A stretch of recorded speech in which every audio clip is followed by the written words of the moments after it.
let's go ahead and start from the beginning. We have a special guest speaker, Will Shue, Army veteran, and now a mortgage broker. He'll be talking a little bit about the IRRL. I'll let him say what each of those words mean because I always mess it up. But go ahead and take it over, Will. You got it. Awesome. Let me share my screen real quick. All right.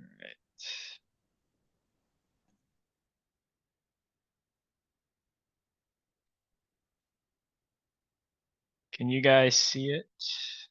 The presentation? Awesome. Okay, great. So yeah, like Zora mentioned, my name is William Shue. I was in the Army for about 5.5 years. And then after that, I went straight into the mortgage world. So I've done a couple classes with Zora before. So for this one, it's very brief. We're just going to go over refinancing specifically for the VA loan. So I was in for about 5.5 years, transitioned to this full time. I've worked with Zor on a couple of transactions together, and overall in 2024, I had the chance to help about 54 families across the states. So wherever you guys are ending up to potentially be realtors, there's a pretty good chance that I'm licensed there, so I can help out with whatever you guys need mortgage related. So like I said, today we're just going to go over what refinancing options there are specifically with the VA loan. So for the most common one that you're going to see is the VA IRRL, which is interest rate reduction refinance loan. It's a mouthful. Everybody just says IRRL. So if you personally own a house already, probably within the first and you use the VA loan, probably within the first like 3 months, you are already getting spam letters in the mail, saying, hey, refinance to this lower rate, you can pull out this equity. A lot of times those mailers are they're just like send and forget kind of thing. They have no idea what rate you have. They're just like guessing. And clearly if they're sending it at 3 months, they don't even know when you like realistically close. So there's a lot of, nuances specifically to the IRRL.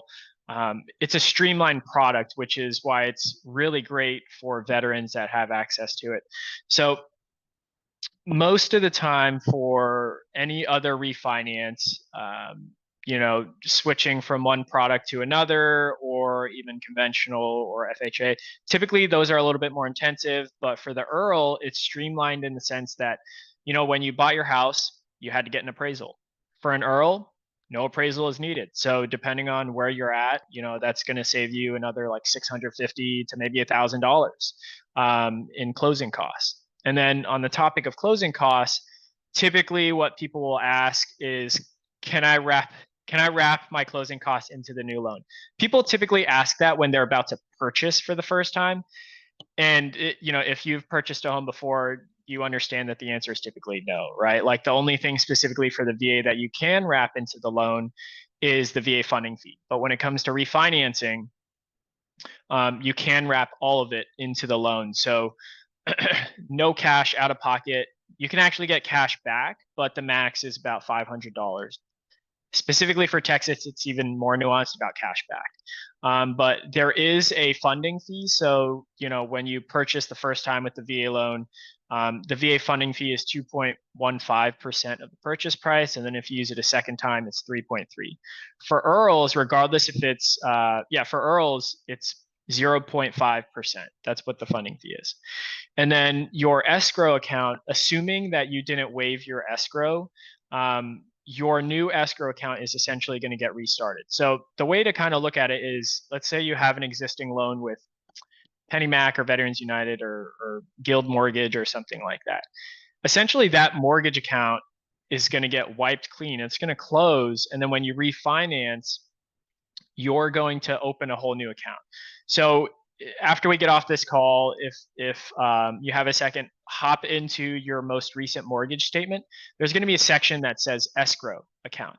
So whatever is in there after you close on the refinance, let's say it's $5,000, and assuming you don't have to pay out taxes or insurance between like starting the refinance process and closing, whatever's in there, you're going to get back actually. After about 8 to 10 weeks after you close on the refinance. So whatever amount is going into your new escrow account as part of your closing costs, it's essentially a wash because you're going to get it back in a sense from your old account. Except when you get it back from your old account, it's in the form of a check. So, not only are you going to reduce your interest rate, not only are you going to skip essentially a month to 2 months payment, but you're also going to get a big check a couple of weeks post closing. So that's really the big appeal for most people to do refinances. In terms of documentation, when you first bought a house, it was probably pretty intensive. Give me bank statements, give me income documents, give me your tax returns, maybe, give me your CAC, LES, everything, right? Specifically for IRRLs, a lot more streamlined. The only thing we need is your note, your ID, your insurance policy, and credit report. We don't even need to look at your income. We don't need to look at your assets. We don't see any of that.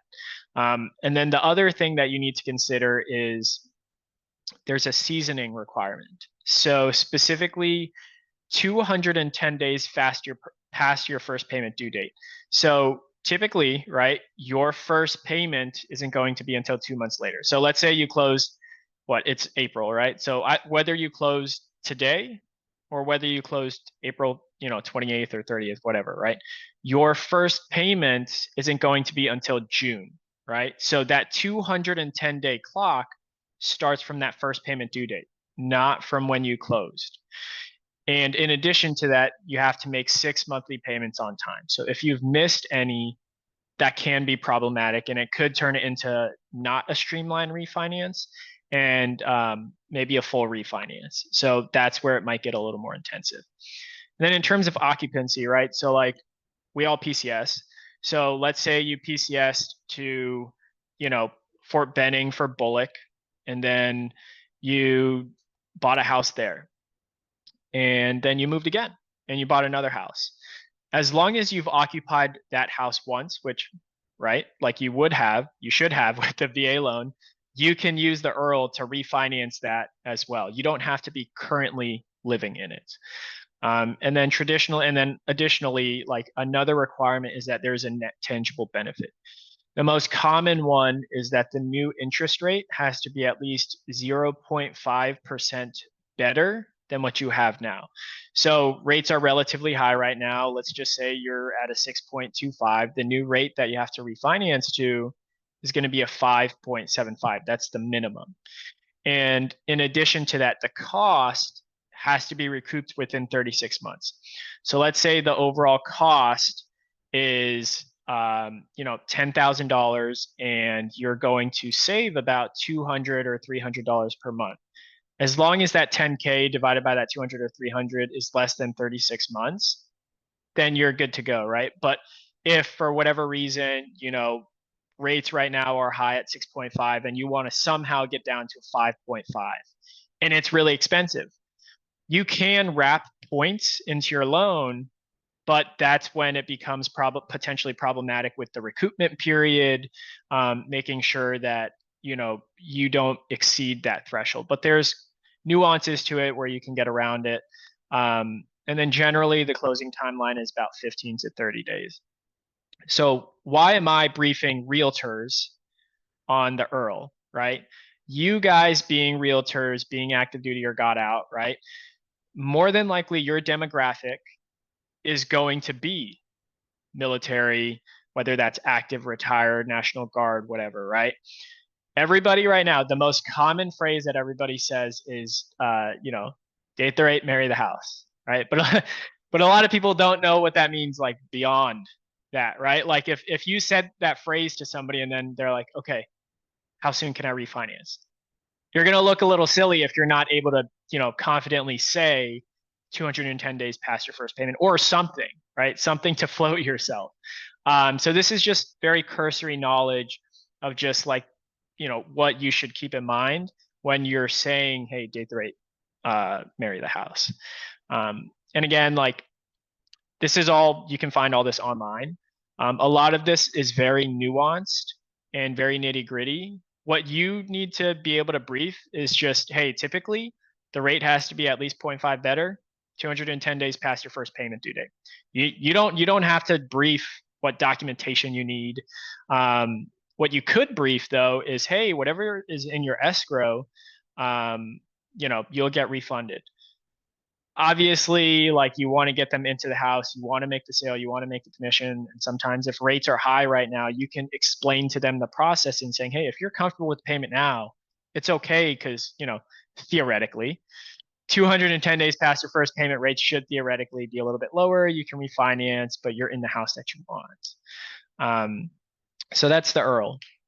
So the next one is going to be VA cash out. So for the IRRL, like I said, the max you could get back is $500 typically at closing. For VA cash out, there are limitations to how much you can pull out, but it's not as streamlined. It's almost treated as a full home purchase. So just like collecting income documents, asset documents, it's going to be the whole shebang, just like the first time.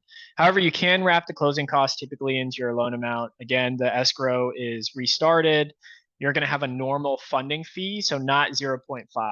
Right? So it'll typically be 3.3%. The seasoning requirement is still applicable. And then there's two different types, right? The nuances of it is, hey, if you want to exceed 100% of your payoff amount, that's called the type 2. If you don't want to exceed it, it's a type 1. Not that you really need to care too much about that. You just need to know that you can do a VA cash out. Right? There are nuances to it that the lender or I can, go into depth for you. That's really just a very cursory overview of, you being able to brief, hey, you can do an IRRL or you can do a cash out in the future. Like I said, super brief. Is there any questions? Does anybody have any questions right now about any of that? Kind of unrelated, but related to what you talked about, the escrow account. Is there a maximum amount that you can have in your escrow account?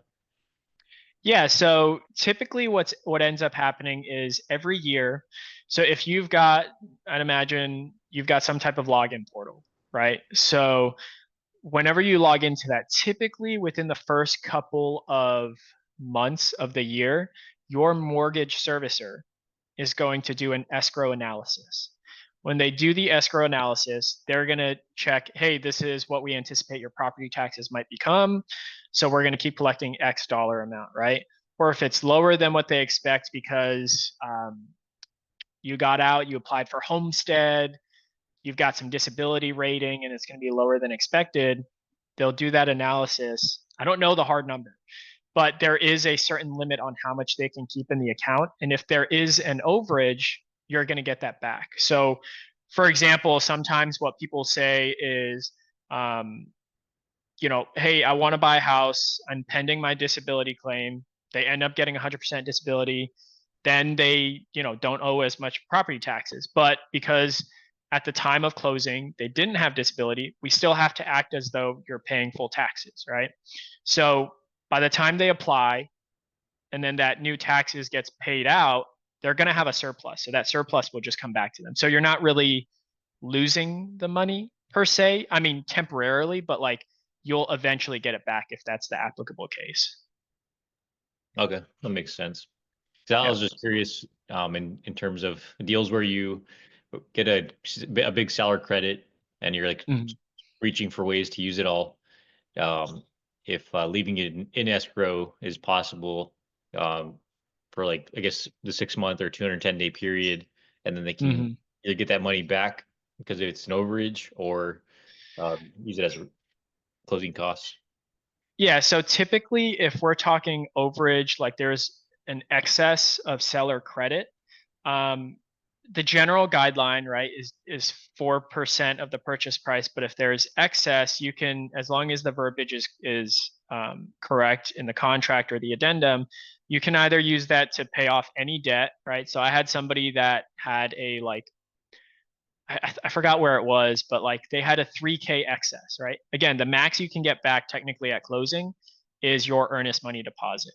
So they had maybe like 3K excess. They had a car loan that had like an outstanding balance of $2,700. They could have either paid off their car loan, or they could have permanently bought down their rate.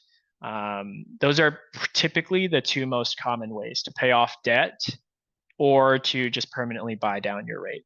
That's normally how you use the excess, but I've never had anybody get any excess seller concessions and then put it in an escrow account. I've never had anybody do that. Okay. Yeah. Sweet. Makes sense. Anyone else have questions? Okay. Awesome. Well, Zor will give you guys my info. If you guys need anything mortgage related or anything for yourself, feel free to reach out. I'd be more than happy to answer anything for you guys. Oh, a quick question. I checked out your map, so you're not active in South Carolina, I guess. I personally am not, but another person in my team is. I can connect you with them if you'd like. Okay. I mean, just in case. I mean, yeah, literally just moved last year, so I'm not looking to move again, but yeah. Good to know for contact purposes. So yes, absolutely. Okay. Thanks. Yeah, it's good to have a good lender buddy in your pocket, so that when you're talking with clients, especially one that's heavily deciding between like renting or buying or living on post, you can quickly reach out to that lender buddy and run some numbers so they can help convince them to get off the yeah. Yeah, sure. Alrighty. Okay. Guys have a blessed week. Thanks a lot, Will. Thanks, guys. Have a good one.